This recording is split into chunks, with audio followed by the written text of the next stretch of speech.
So you remember how you guys DM'd me and said you wanted to speak to a single mom who's never been married?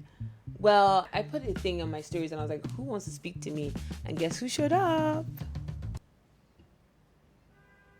Do I say anything? Eric, have you turned to her? Yes, Yes. So you became a mom at 19. What do you remember the most about that season? Confusion. What happened there? Like can you talk me through you telling your parents? I didn't tell anybody. My mother told me. And then we told my dad together. There was no God in the equation then. I guess there was in hindsight, because when I look back at things, I'm like, yeah, that was good. That was you good. Cannot tell me anything else. Looking back now, what do you wish people had understood about you at that age? What do you wish people had given you more grace for? I wish people remember that I myself was still a child. They just treat you, they were like, you're big enough, you're a big girl now. Yeah, big girl now. So sorry. We've just had the most amazing conversation about her journey to motherhood, business as usual, how she's able to run a thriving business after only being in Nigeria since 2022. Did you know that she's only been here since 2022? I thought you've been here for years, babe. And how she's revolutionizing the culinary industry in Nigeria and helping people figure out what to do in their kitchens while also making delicious food, while also raising a teenager all before her 30th birthday. She's just a little baby girl in her 30s.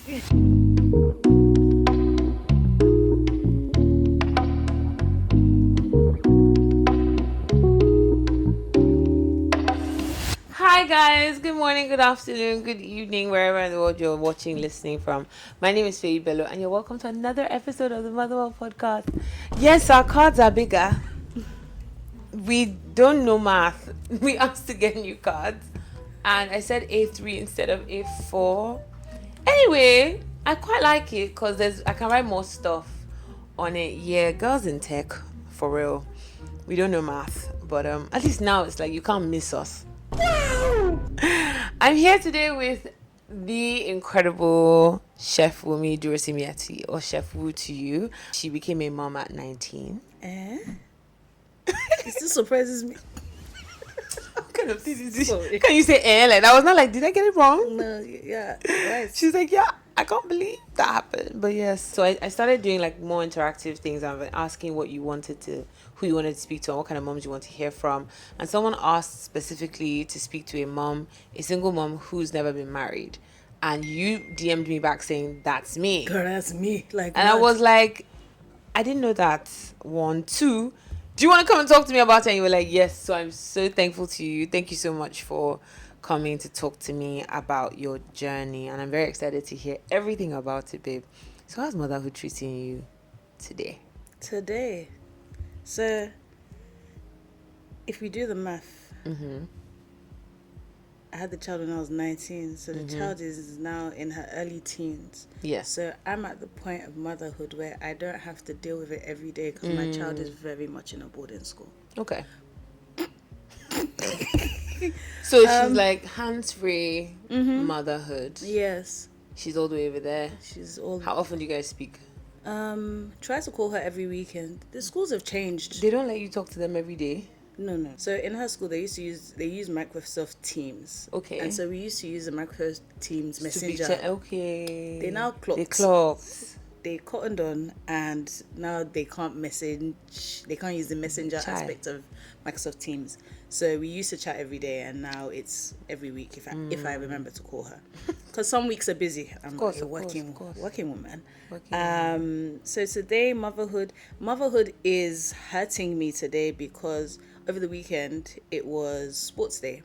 So visiting day, sports day. I went to go and do parent race.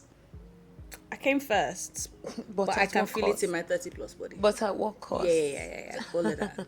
So it's residual pain, but it's not. Well, well done, you.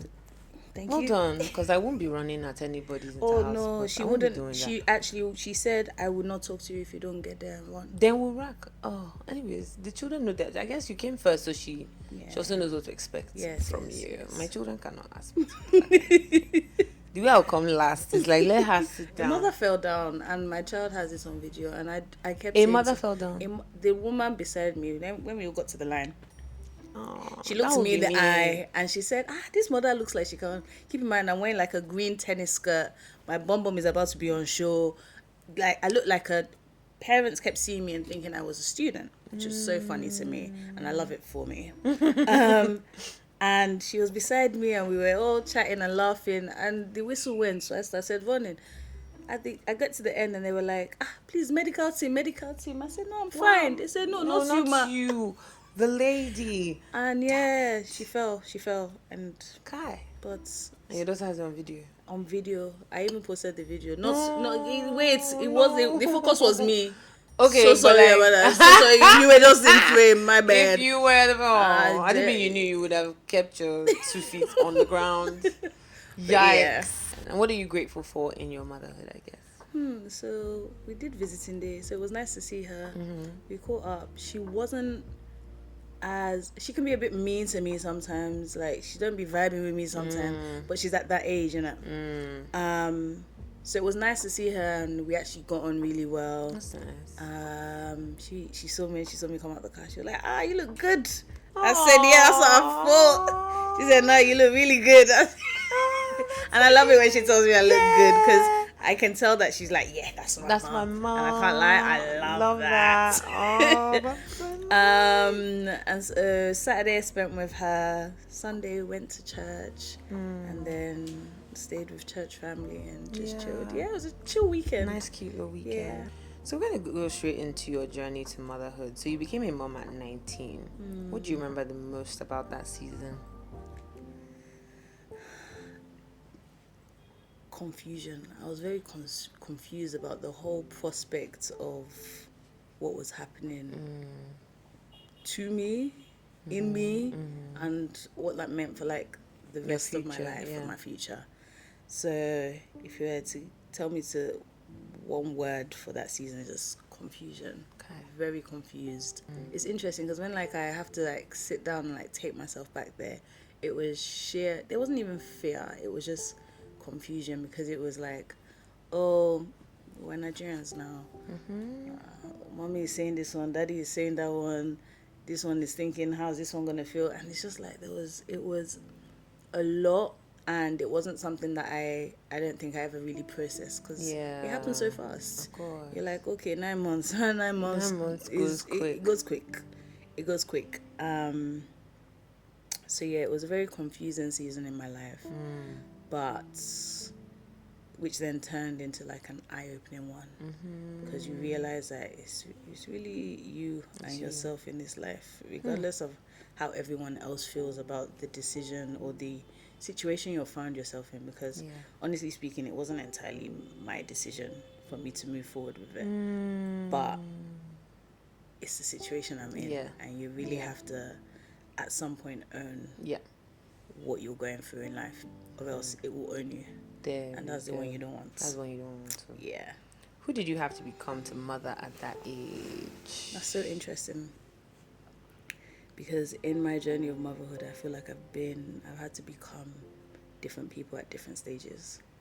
And at that age, I wasn't really thinking of who I was becoming. I wasn't conscious of what it meant to become. Yes, of course. Anything 19, or anyone. you're a baby. I was a baby, exactly.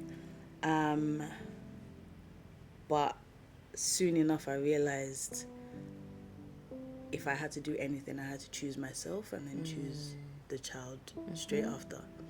And so I think that was the first journey I did, because if I think about it, I had her in March of 2012. I went back to college, UK college, so like sixth form time. Sixth form. Yeah, basically. But it was like a foundation course that I went to go and do in college. 6 months later, and then the following year, I started uni. So it was... And she was with your mom? So I still lived with my mom. Through uni? No.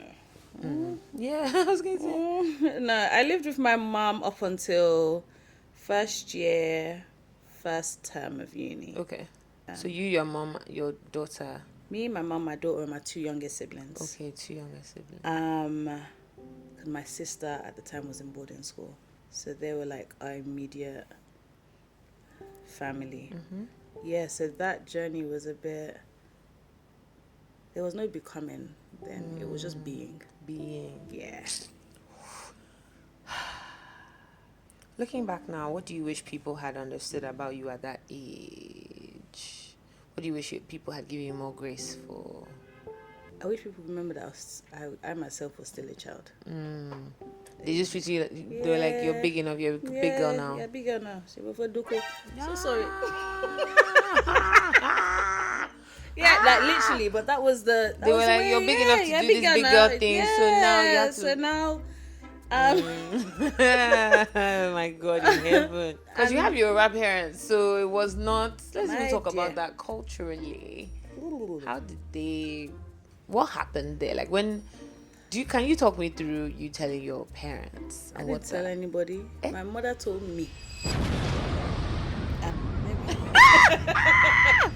My second pregnancy, Duni was. She wasn't my first pregnancy. First one, I said, oh, this is what's happening. And I went to go and sort it out myself. Very interesting journey in itself. How old are you then? It was a year before. I was a very silly girl. I was a very silly child. And I say child because you actually have to sit with it and remind yourself that you're actually a child and you're doing big woman stuff and you had no business there. And I remember going through that and being like, wow. So eventually I called my mom while I was in the hospital that day. And I told her, she came, all guns blazing, la-di-da-di-da. And I remember the nurse saying to me, why did you call her? That we would have figured something out. She would have figured out something to say, da-di-da-di. So you don't know my mother. She said, don't worry, I understand. Because I'm pretty sure she was a Nigerian woman, if I'm not mistaken. But she was black, so she understood to an extent what you were. Yeah. So there was that. And then, second time round, my mom just looked at me one day and said, Otuti, I said, no, what are you talking about? My mom sat me on the toilet with a pregnancy test. You can never understand what it means for your bladder to be dry. Because it's like, no. Because there was nothing on earth that was going to make me urinate in that moment. Because as she said it, I was like, yeah, probably. Now, it's so hard to think back. I think I may have known, but and I was planning to sort it out again. Wow, that sounds so crazy, you know? I was planning to, but, so when she came to me that day, I was just like, Otuti loyun. I was like, no. I said, okay, it is we. It didn't happen. We sat there for ages. I remember sitting on that toilet that day shaking, but it was just sheer adrenaline. Like there was adrenaline, and I guess it was fear because it was like, how have I found myself in this situation again? Didn't do it that day. After this interaction with my mom, I'm like, okay, let me go and sort it out. I think I'd already had the appointment booked, and so one day I think I went to drop one of my siblings at school. Then I got the bus to the clinic. It's so funny because I know what my mom's car looks like. I know her number plate. But God, in hindsight, God is a very funny and calculated God. Because what happened was I got off the bus. I want to see if I can explain this. I got off the bus. This is where the bus stopped. This was the building I was going into. So, you know, double-decker bus. Big red bus in front of me. I come down and I just walk straight into the thing. The bus goes past. In a few minutes, I will realize my mom's car was parked over there. That had I just waited, I would have known she was in there and I would have gone in. So I'm walking in. I'm just like, yeah, I'm going to sort this out. I'm going to get it over and done with. Walk in and I can just hear commotion. If you answer her when she comes in here, I will sue this hospital, this and the other, la-di-da-di-da, just commotion. And so I walk in to the entrance, the waiting room area, walk in, big open space, reception in front of you, seats here, and my mom's coming out from one of the back rooms, still shouting, if you da-da-da, telling them everything that they need to hear, you will see what I will do to you people. My mom is me, I am my mom. So in hindsight, I know that that's probably how I'd behave how I do behave in situations that pertain to my child. And she comes and we meet each other like this. She sees me, I see her. I see her see me, she sees me see her. Chama lole! Over para, see me low. And that's how we went home. And that's how 9 months later I gave birth to a grandchild. Because my mom wasn't having it. And so that was very crazy because, you know, as a child you think you can fix your things yourself, but the people around you know.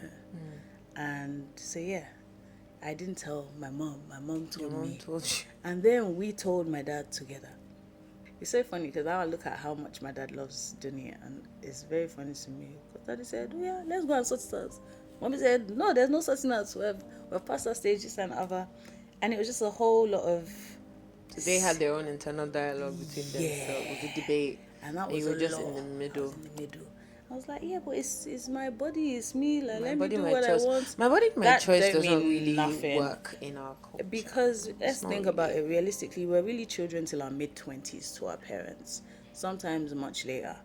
And so they're not really trying to hear the opinion you think you have on your life.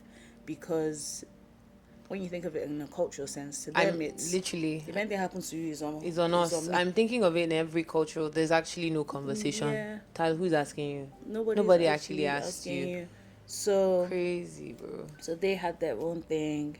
Yeah, that in Eventually. itself. Eventually, everybody came out. I don't think anybody had a choice, myself included. But here we are. Here we are. Here the we glory are. of God and the shame of the devil. My dear. Where was God for you in that season?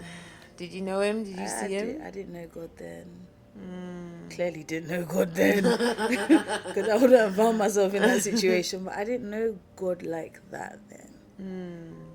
Because you think... So growing up, I grew up in KNS Sele Church. Yeah. A lot of us Londoners did. I find it so funny. Really strange that a lot of people actually grew up. Because I think it was... it was the closest, the community, and the closest way to stay culturally connected. Grounded, yes.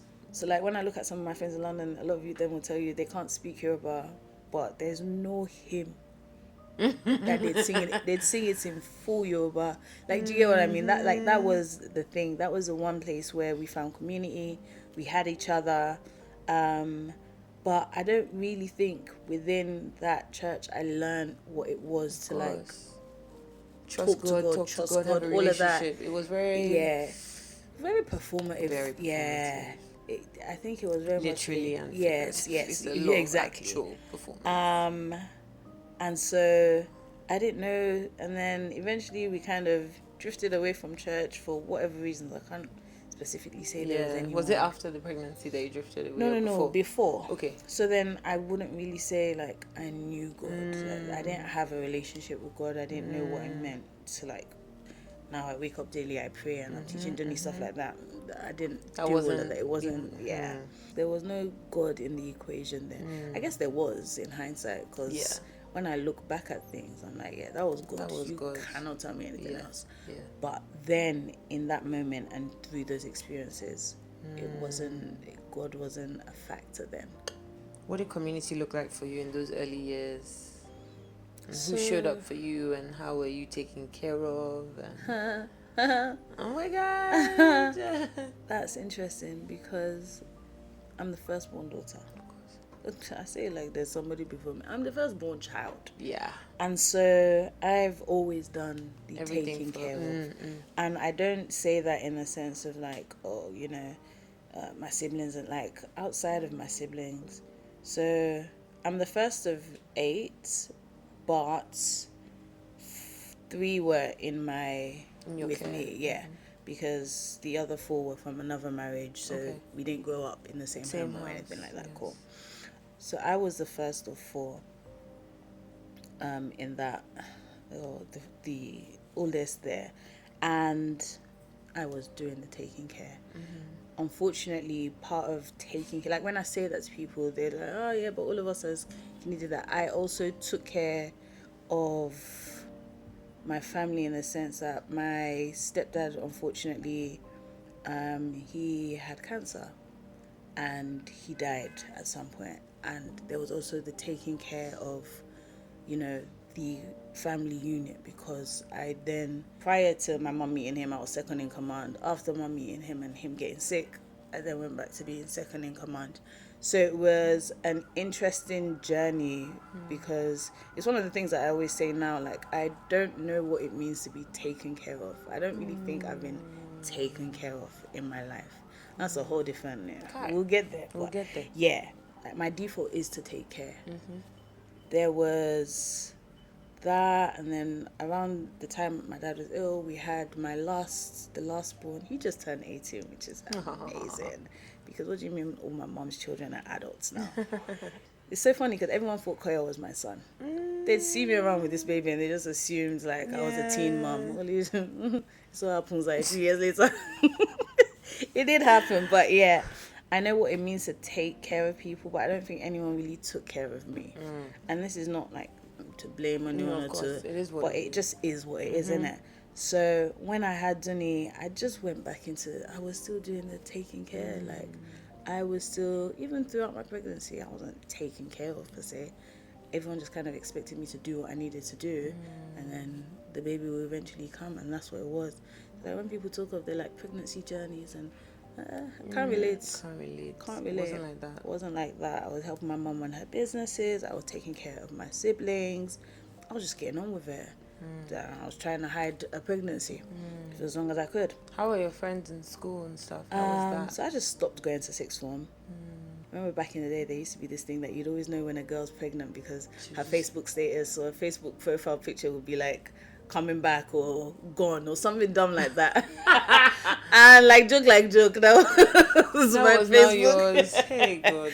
So yeah, I just stopped going to college or to sixth form. So I didn't have friends around. It was literally just my mom and my siblings that were around me. They were really the only ones that knew, because we hid it for as long as. No cousins, no family friends. No one around. You know, there's that thing in London that you're either really close to your like extended family or you're not. There's no in between, and we weren't really close to extended family like that. And then also just the shame of it.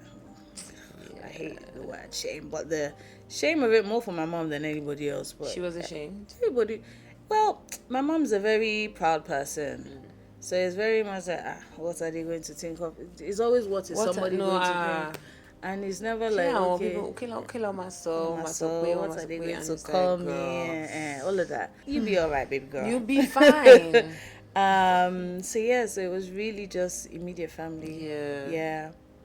And then I think it was just when I had Dunny that we now told my auntie Shola, who is my stepdad's youngest sister. So I was really close to her.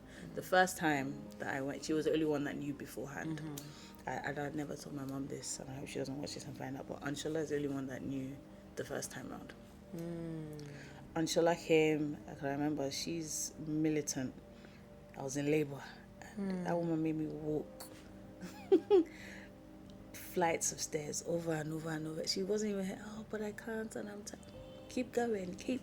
And she's very British as well. Like me and Shola, you wouldn't know she's Nigerian. So it was her. So immediately I had Dunny.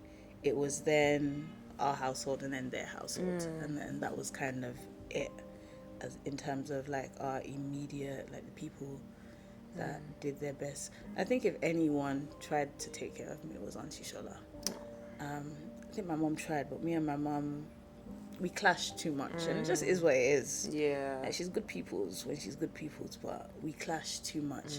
And I guess my mom's always going to see me as her daughter, so it's and her daughter in a sense that she didn't think there was need for a break or a respite or anything. It was just go on with your life.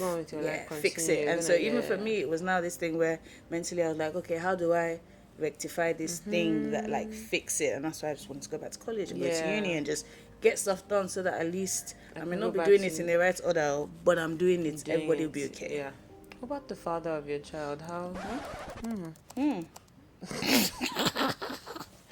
That in itself was insane. Safe to say, everybody's okay. Okay. That man saw his child on the road, he wouldn't notice her, wouldn't recognize her. No. Doesn't know. And that's okay. And that's fine. That's absolutely There's fine. love at home. Too much. A bit too much, actually. That's That's crazy. So he never showed up, never got involved. There was no need. There was no need. There was actually no need. There was no need. Wow. Oluwa is so crazy, but yeah. What relationships have been affected by you becoming a mom? I don't think relationships in my family were affected. I think everyone just eventually got with the program. Yeah. It just is what it is. So is she like a sibling of? Who? Is that Juni? Does she feel like the last born of the house? Because I imagine if your brother is 18 now and she's 14. Exactly. He could have just felt like his baby sister yeah. in some ways. It's funny you say that because when I think about it, they were close and then me and my mom were estranged for like 2 years. Why? What happened? I moved out of her house. How old was Juni when you did it? I think she had just turned 1. Okay. In London? Yeah. You moved out in London with a Yeah. 1-year-old? Am I lying? She was 1 and a bit. I think it was just before she turned 2. 2. Yeah. Crash? How would you do? Talk me through that. Did you move into Auntie Sade's or it was your house? And Shola's, no. I moved into my own place. So I moved in briefly with my friend who had also just had a child. So we had a child around the same time. Ironically, our children are now in the same boarding school. It was even her idea. I don't know how we ended up there. But so that's your co-parent? Okay. No. She's good people. Me and Faith were always like very important in certain parts of our journey. Yeah. But we've not always stayed good friends, unfortunately, because we both have bad behavior. Women. But I say we both have bad behavior. Okay. Love that accountability. Yeah. And so I moved in with her briefly and then found my own place, moved into my own place. Keep in mind that I was already in first year of uni. Okay, this was during uni. Yes, this was during uni. So I was in first year of uni. Was the baby? With yeah. The beauty of it is, and this is I guess why a lot of people love the British system sometimes. Like there's help. There is help. To an extent. I guess now childcare is stupid expensive. Yes. It was always expensive to be honest, but going to uni, I went to uni as a mature student because I started maybe just after my 21st birthday. And I was also a parent, which meant that you get support under your student finance. Yeah. Okay. So they give you support towards childcare while you're in uni. Go UK. No, I don't know if it's still happening now. Please, have you seen what's going on there? To be honest, Kemi Badenoch does not. Well, anyway, everybody will be alright. Everybody will be fine. But I'm actually not involved. Those people over there, everybody's actually going. Everybody UK, US. I wish you guys all the best. I mean, we don't have it great here either, but like, you guys are really going through stuff. We're going through a lot. They can't be going through a lot and have bad weather. Do you know? So for me, there was student finance. There was with student finance comes help with your accommodation, with your, like your rent, and then if you have a child, they provide have a maintenance loan or a loan that is all still under student finance loan. Oh no, it was a grant. I can't remember. They shall give you the money. They help you, give you money towards school fees. So you to then nursery. hire a nanny. No, you put your child in nursery. You put your child in nursery. So Johnny was in nursery from when she was 6 months. And so when I moved out, I figured myself out because that's what I do. I figured myself out, got this nice little house in Harrow, and we moved in there, and there was this old Caribbean couple, actually bless their hearts, old Caribbean couple that were moving back to the Caribbean, and they were like, want to rent out our house, and that was how I ended up in that house. Really lovely. There's support within the system, or there was then support within the system that allowed me to keep afloat. And also, if you know me, you know that I'm a hustler, baby. Yeah, no, I'm gonna figure it out. Yeah. It's my superpower. So even do you think that was birthed after Duni, or was that always there? I think it was heightened after Duni, but it was always there. If you knew me in school, yeah, it was always there. And I watched my mum do it. So it wasn't foreign to me in the sense, like I've watched someone be strong and go through everything and manage to stay afloat and send one child to boarding school in Nigeria, one child to boarding school in England. Like, it'll be okay. You actually won't die. The people that did it before you didn't die. And that's exactly how they say those women. Yeah. Not the first. You're not the there. first. And so, yeah, so I guess I made it work. I know you're absolutely enjoying this episode, but in the meantime, please give the Motherwell Pod a follow, subscribe, like, all that good stuff. Leave a comment, and we will catch you in the comment section. What she said. How old were you and how old was Duni when you guys moved back to Nigeria? I was 29. It was just before my 30th birthday, and Duni was 10. She had just turned 10. So we moved in June 2022. And so Duni turned... Really? Yeah. I love when people say that because people think I've been here the longer. ground running. Yeah. And I told you I'm a I hustler. feel like you've been here a long time. 2022, like after COVID. Yeah. Yeah. We'll talk about the work you do so that people can know that it's you that does it. Because a lot of people don't know that. They don't know things you do. They think it's just the chef food that you do. Yeah. It's actually a lot there. It's a wow. lot, but yeah. So she was 10. She was 10. It was just before 29. my 30th birthday, yeah. Jesus. So you put her straight into boarding or? No. She started at school at Chrisland. Okay. It was near my dad's house. And so... So is your dad like your village here? Dad's village hair. What's your village hair look like? Village hair.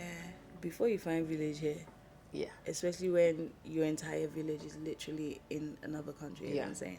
Went from having a solid village of friends and extended family to coming here and Starting from scratch. Starting from scratch With a 10-year-old is crazy. It's crazy. So like I had two of my friends that I'm really close with that we went to school here together that were here. Yuande and Shay for me. And then outside of that was making friends, figuring things out. I guess the first thing we did was get a nanny. Mama T held us down.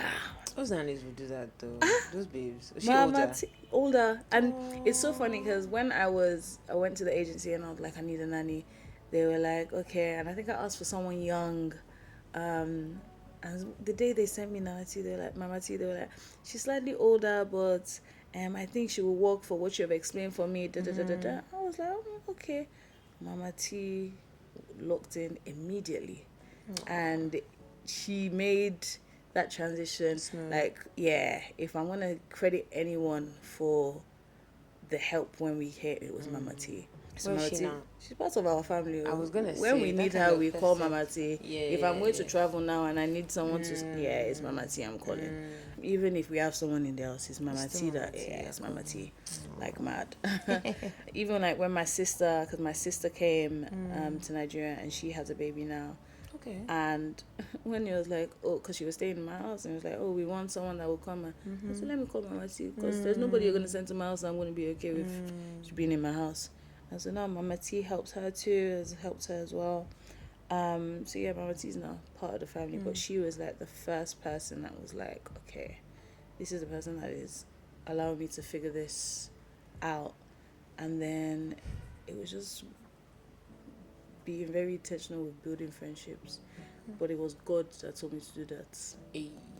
Because I remember going to this church experience thing when I was lonely and down and out and I had no idea what I was doing. And I remember sitting in that hall by myself. It's crazy, you're in a hall full of people, but you feel you are alone. Not even like you feel alone, you are alone. And I just sat on that chair and I cried. I was like, God, I'm tired of being lonely. Like, send me people. Like, I can't do this by myself. And he really sent people. Not all of them, not all of them worked out, but he sent me people. And he allowed me to, figure out what it means to navigate this Nigerian... So what you're telling me is it wasn't motherhood that made you Christian, it was Nigeria. Yeah. That found you. That brought you to your knees. Yes. It was you looking dead in the camera is killing me. Nigeria. We'll do that to you. This But country's tough. I thank God for it, you know. What made you move back? What were you doing before? I was doing what I'm doing now. You were doing chef in Why do London. you think I'm so good at it? Baby. You went to culinary school? No. I'm a self-taught chef. Period. I can stand toe-to-toe with any of them that did. Period. Of course you can. I've had your food, it's fantastic. Thank you. I actually would like to make that happen for me another time soon. We will talk. I have something in mind for you. Thank you. Where's Swaddle? Hi everyone. So if you're watching this, Swaddle has officially launched. I actually can't believe I'm saying these words.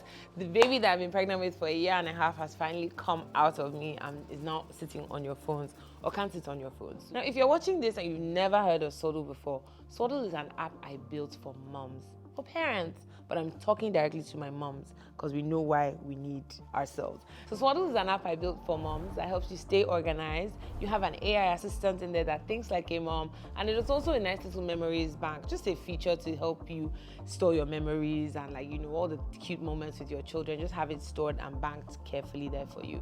This is the very first version of the app. There is so much more in store, and I'm very excited that it now no longer lives inside my heart and lives in the world. So thank you for coming on this journey with me, and I look forward to all your feedback and the journey ahead.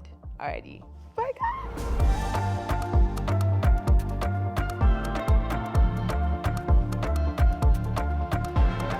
What made me move back? God told me to move back, and I can say that confidently now. I didn't know it was God then, but in hindsight, and now that I'm walking with God, I know without a shadow of doubt it was God. I came here to celebrate the 30th birthday of my sweetheart, my childhood sweetheart. Don't know how well received it was, but it was a journey that I needed to take. So I always say that I'm always so grateful that he turned 30 that year, because that was kind of what started this. So I came back to Nigeria for the first time that was 2021. Last time I'd been was 2014. And so I came to Nigeria, and I kept saying to everyone that every time I woke up here, I just felt good. And it was not like, oh, I'm enjoying December, I'm enjoying it. I just felt good. Like, I know how I feel on a day-to-day where I am. Not to say there were any issues, but I felt good, and it was like a goodness and a feeling that I couldn't explain. So as I started saying this, everyone was like, don't get carried away. It's just December. Was it December? It was November, but I guess, it's December lights. Yeah, exactly. December adjacent. So November is actually my favorite month in actually, Lagos. Yeah. actually. And so I went back to London at the end of November 21, and then I booked a ticket to come back, and then that's when lockdown happened, and they said Nigeria is a red zone. All that didn't mean nothing to me. I said I was going to be in Lagos one way or another. And my plane landed in Murtala Mohammed on like December 15th or something. I remember. You and Duni? No, just me by myself. I took that Duni straight to her grandmother. Was she with her grandma? No, because she was still in school. So I think two of my best friends did like a rotating 2 weeks with her. Aww. And then they took her to my mom for like Christmas. Yeah. Because my dad was already in Lagos at this time. He had moved maybe a year or two before that. And so I came back in that December of 2021, and same feeling, same drive. It was so innate. It was how I was explaining it to people then. It's like, I'm not depressed here. I'm not sad. I'm not down. I'm optimistic about life here. Yeah, there's a heavy spirit of depression. And I say this, my business was doing well. Like I was running Angry Black Kitchen, which was, my first rodeo as like a food business entrepreneur. And it was going well. There was nothing. I was making money. I was able to come to Nigeria twice in this, like I was comfortable. And if I had stuck it out, maybe, but there was just something about it. Like, it wasn't fulfilling my innate desires for myself as a culinary professional. Like, I was like, I want this, but not like this. And what happens in London is once you start doing a certain thing, they box you in, and it becomes... That's all you're known for. Every time corporate clients will reach out, they want jollof rice, or Black History Month, or Black food, or culture. And like, I hear it, but no. Like, there's so much more to it. And it wasn't allowing me to explore the full potential of what was in me. Yeah. So I came back in December, still felt the same, and started having conversations with people. Wasn't actually sure what I was going to do when I came, because I wasn't sure that I was going to go into food here. I had having conversations and just felt good about it. So then I went back in January 2022. February 2022, I bought my ticket for me and Duni. And in June 2022, we were on a plane to Nigeria with no intention of going back. Yeah. That's crazy. Yeah. So since you've been here, so how did you now start this chef role and everything? So did you have people here already that you were like? No. Wow. No, nothing like that. It's so funny because initially I was gonna start like this creative studio thing. I had a whole pitch. I had a partner. We had done deliware, incorporate like the full shebang, and then that didn't work out. Because you know when you don't entirely know people. So this was someone new I'd become acquainted with maybe in that November, December. So then people will just, you start noticing things about people and you're like, okay, this is not going to work. And that's okay. I just started having conversations. I'm like, well, I've been doing something. Like, I'm not inept. I can do. So I now reach out to Chef Gibbs. I remember, never met him a day in my life before, just reached out to him. And we had a sit down in a restaurant one day. And we just spoke for ages. And then he invited me to a shoot. And I remember that was the first time I met Betty Harry and Hilda Bassi. This was before Hilda was the Hilda we know now. And I remember just being on this shoot with them, and I think Betty, it was her first pepper soup shop festival, this, that, and the other. But I remember getting on that set and I just noticed, you people, what do you mean you didn't do this? What do you mean you didn't do that? What do you mean there's no structure here? And I got there that day and I just do it like this, do this, I'll help you there. And they were like, we wouldn't have been able to do this if you weren't here. I was like, oh, I just came to like I didn't even know what I was coming for. You know when someone you've just met is just like, oh, let me introduce you to your people. And that's literally, and so that was the first time my brain started doing the, oh, baby, we found a hole. Like, okay, how do we fix it? And then I took my first job started December 31st or December 30th, something like that. I'm not going to name the restaurant because they're dickheads. And they were opening their space. So what did you do for them? I opened the restaurant. I opened a restaurant in 6 weeks. And God said, yeah, there you go. That's what you needed to know. You needed to know you could do that. Period. And that was it. Opened a restaurant. I went there. There was not a furniture in there. The kitchen was not organized. Did not have any staff. I hired staff, trained staff, developed a menu, set up their restaurant, put systems in place in 6 weeks. And I'd never done it before. And now I say that I'm very proud of that because wow. Girl. And it paid me so much because when they now did opening and everything, they didn't even say. They didn't tell you? They didn't say thank you. They didn't say, you know, like when you're doing, they were doing presentation and everything. They did ribbon cutting. They didn't call. Who are they? I can't. I actually can't. I was.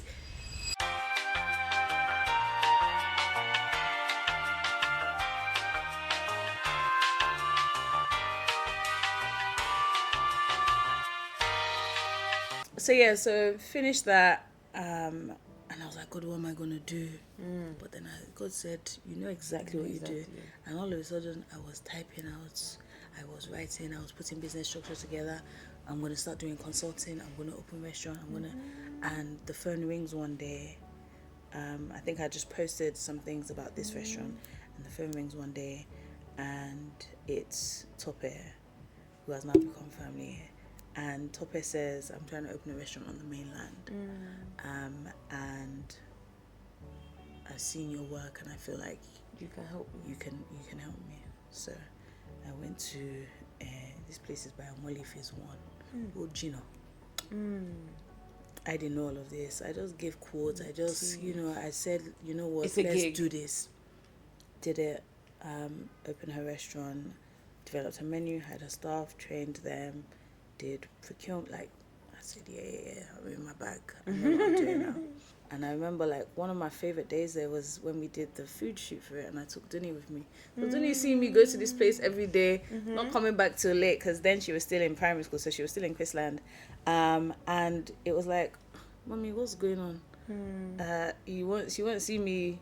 By the time I come back, she's asleep. By the time, she's leaving in the morning. Yes, exactly. By the time she's leaving in the morning with school bus, I'm sleeping. So we weren't seeing each other. So I took her with me to work one day, and she was like, oh, so this is what you do? Aww. I said, yeah, this is what I do. She has so much fun there, and it's one thing that I enjoy the most about the work I do, that when get to she's share it with around, her. like I can share it with her, and she's proud of it. Like, 'cause she's like, yeah, my mom's a chef. She'll tell people, yeah, I know good food.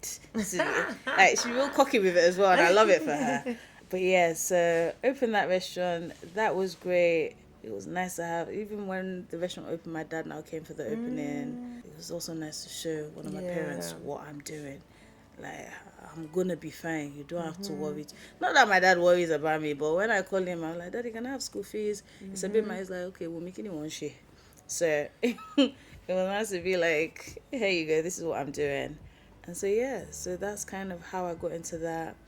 And then after opening her restaurant, I then did my first dinner in Nigeria, which was because it coincided. So her restaurant opened, and then I did this in like June of 23, which then marked 1 year that I'd been in Nigeria. And that was what it was more for me, just kind of doing a dinner for people that I feel like have supported me in the past year that I was here. So that was really, really nice to do. And then from there, it's literally just been up and up and up. So you and just up. started doing. So you have these like, what do you call them? What's your? So tell us about your business. Let me not. Okay, so my business is Ounje Co, not Ounje and Co, but Ounje Co.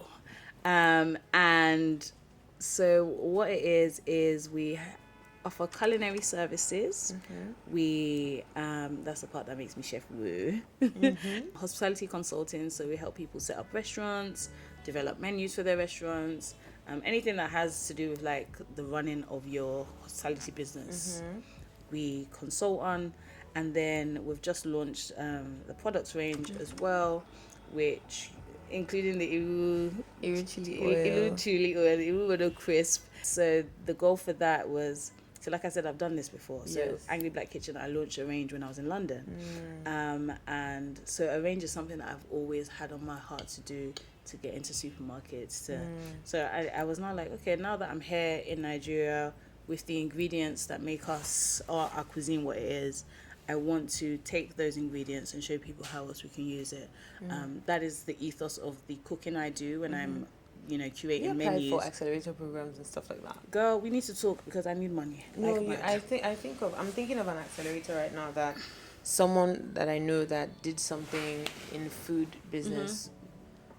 They were like, so accelerators love a business that's already making money. And that's you. Yeah, that's me. We'll talk. I'll send you links. Yes. You'll be fine.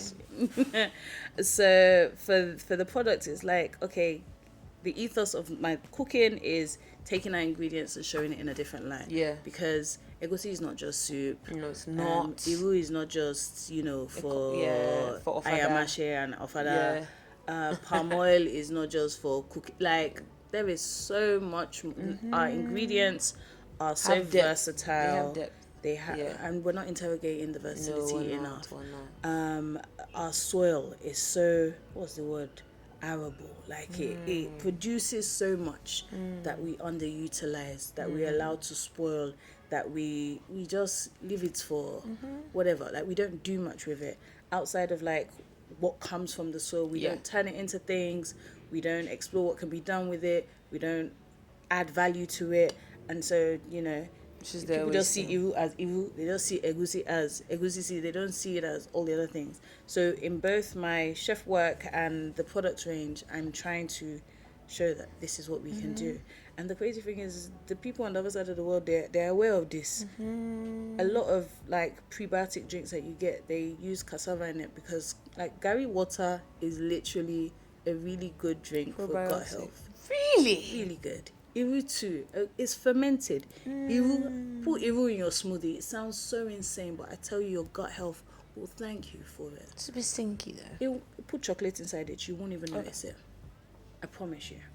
It sounds mad, but you won't. I'll do the Gary water. I don't know about Iru. Okay. I will do the Iru for you. You can maybe. Thank you. Can you do me like a? You're the person I'm going to talk to about this thing I have for the mummies. Yes, I agree. We're going to talk about that. Like a healthy mummies. Yeah. Oh, right on my street. Like, just to help us get our bodies right. I've been doing that this year. I said that's why I complained Eat to you your way about into the suya I ate last Yeah. night, because I could feel it this morning. your I body's said, like, I don't I've been really doing like that. so well for the past few You weeks. and I are gonna work together. Yeah. That's actually what I just saw. We're gonna do that because Perfect, wonderful. This I is what actually I love. really want to. I'm like, what should women be eating to not be bloated, overwhelmed, And it's not fatigued? suya. It's not suya. And then what But it can be suya if if it's done right. done right. So Yes. how should we do it? These are the questions that I really, really have to. You're like, because that's another whole entire podcast about women's health and what we should be eating, because nobody helps us. No. We're just here Winging eating the it. wrong thing, not even knowing what's happening inside our bodies. I hate that I'm the least intelligent person when it comes to my body. Everybody around me seems to, like, when I go to doctors, they're like, okay, so I'm like, what is that? What's an adrenal gland? What is that? I don't know chat who that GPTs is. before you go. First of all, I don't like talking about health. That's actually one thing. I have that phobia. Then there's also, because I'm like, I'm fine in Jesus' name, but it's like, no, but like, since the kids, I've just been noticing that I actually have to be checking on myself every now and then. 100%. So what I'm going to start eating is, like, food is the medicine, and I'm eating like a teenager. I can't do that anymore now. Baby girl. Your The body 3-year-old is- man, by the time menopause come and slap somebody in the face early, because we're forbid. not eating well. So it's like, let's actually start getting ourselves. Because why does everybody have PCOS? Yeah. Everybody has PCOS in a way. Like, it's like everybody's struggling with one thing or the other. It's like we didn't prepare for this era of our lives. Not at all. Sorry, I've gone on a tangent, It's okay. but Yeah. that would be great to talk to you about Gary water and Iru to help your gut. I didn't know that. Should have known that. Yeah. But that's literally the work I like. That's it's the work the you ethos do. of what I'm doing. I want people to explore what we have in our soul outside of the box of what we know our What we cuisine know to it's be. yes. So,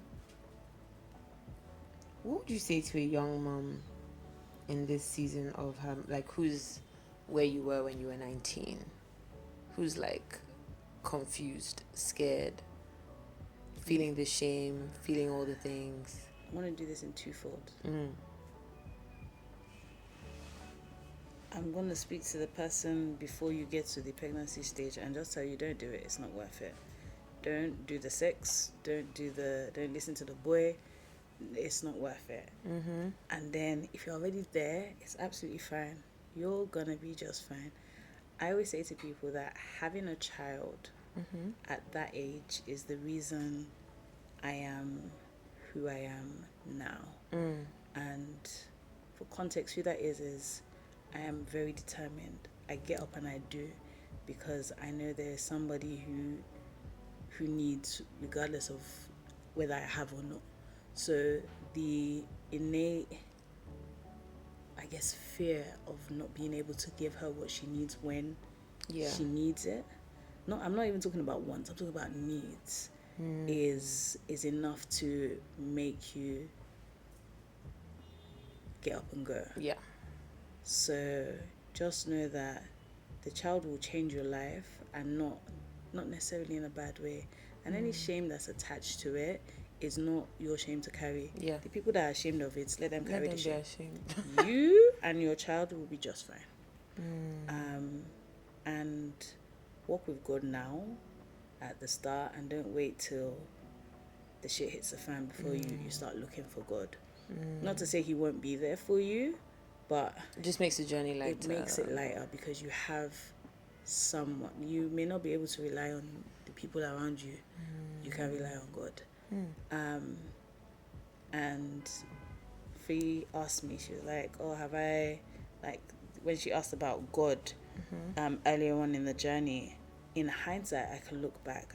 Me and God were not guys then, but it was God that carried me all the way through. And you look at it in hindsight and you're like, rah, you've just been sitting there waiting for me to come home. But that's what God does, isn't it? That's his way. He's waiting for you to realize that I'm right here when you need me. So the earlier you get with God, the better for you and your child. We didn't talk about men much. No, wow. You know what? No, don't. well, or do, because it's the fucking that give us the babies. So but you know what, men, I was having a conversation recently, and men will always choose themselves. So choose yourself before you choose a man. Is one thing that I'm realizing, because when I look at like the man that's put the baby in me chose himself. The men that I have dealt with since then have chosen themselves. So is marriage something that you are looking to do one day? I would love to. And like what I've established, God is a funny God. God is a funny God. He can do anything at any time. But yeah, I'm now getting to the point where I'm realizing you have to keep in mind that I have protected and provided for a child for 14 years. For 14 years. Unless you're ready to do that and then some, there's not much.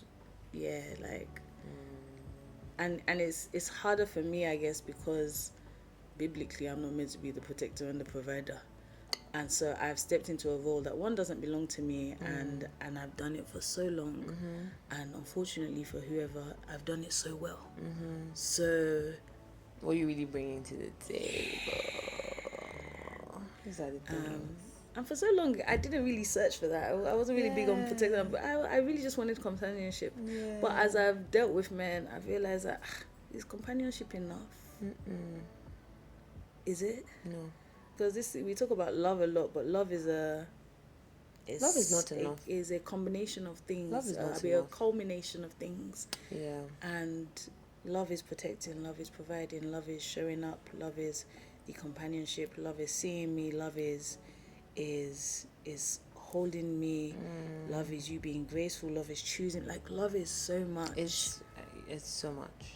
I guess when you think of love in the sense of like what people say it is and not what God says it is, when you think of love in the sense of what God says it is, it should be enough. Yes. But not everybody is built up to have access to that kind of like, my friend and I were talking recently, and she said something drastic to me. She said Nigerian men are not raised to love women, so they don't know how, and what they show up and think is love is actually a very watered down version of what love is.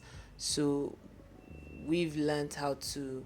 So I find that for me, women should look for good human beings. Yeah.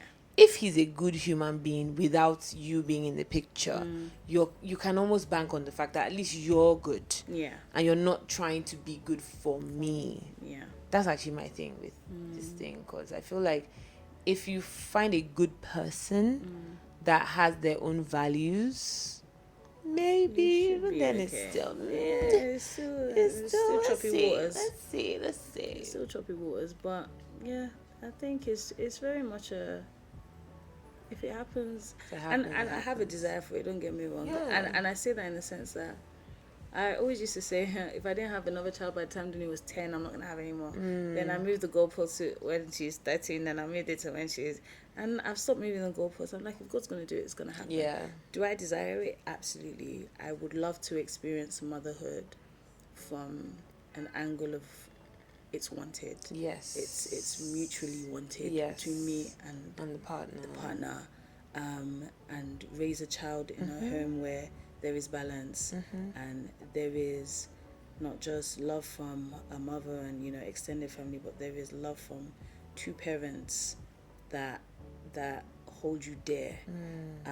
I would love to go through pregnancy, and because if you ask me about pregnancy journey, I don't have a story for you. No, I wasn't. You were not very much felt like an out of body experience, or what it means, for someone to care about what you're eating and how you're resting and those things. To be cared during a pregnancy is something I would love to experience. And if it happens, great. And if it doesn't, I'll be very angry with God, but I'll also be okay. Yeah. So yeah. I was gonna ask you to pray for... Hey. I can say amen. I don't know my prayers don't be praying like that. You see, I have conversations with God, because so God have a conversation with Jesus about the moms that are listening, that could possibly single moms that need... What do single moms need right now? What does single support? You know what to say now. Dear Jesus. I'm going to talk to you like my 6-year-old. Dear Jesus. Dear Jesus. Help the single mom. Okay. Feyi, I'm going to fight with you after this.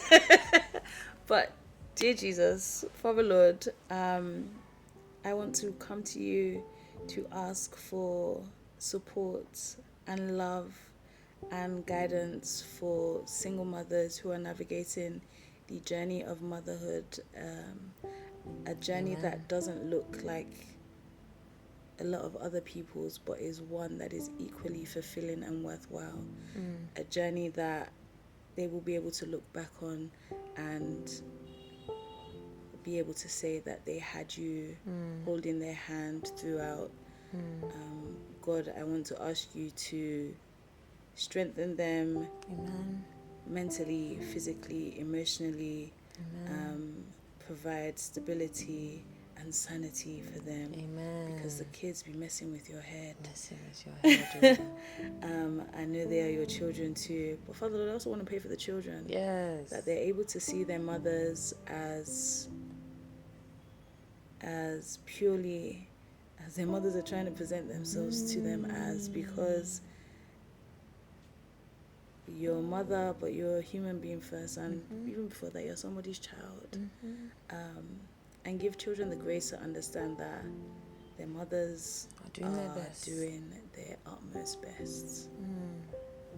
Amen. Look at that. You're so annoying. Look at that. Wasn't that a lovely prayer? You're so annoying. Thank you, Wunmi, for being here. My pleasure. Oh, this is a nice one. I thought I was going to cry. Thank God. There's some questions written here that would have brought me to tears. I quickly, because I was like, this is a nice, I don't want anybody to cry. But yeah, if you are looking for Chef Wu, where can we find you? So you can find me on Instagram, Ounje _co, or our website, www.ounje.co. You can contact us, reach us there. You can also follow at Chef Wu. No, it's at Ounje _. Oh, there's no Chef Wu Instagram? No, there's no Chef Wu Instagram. Why? My team were talking about this the other day. They were like, you need to make another. Why is there no Chef Wu Yeah, I'm going to do one this year. Sorry. Yeah. You will see when it's there. She's going to And you can also order our products.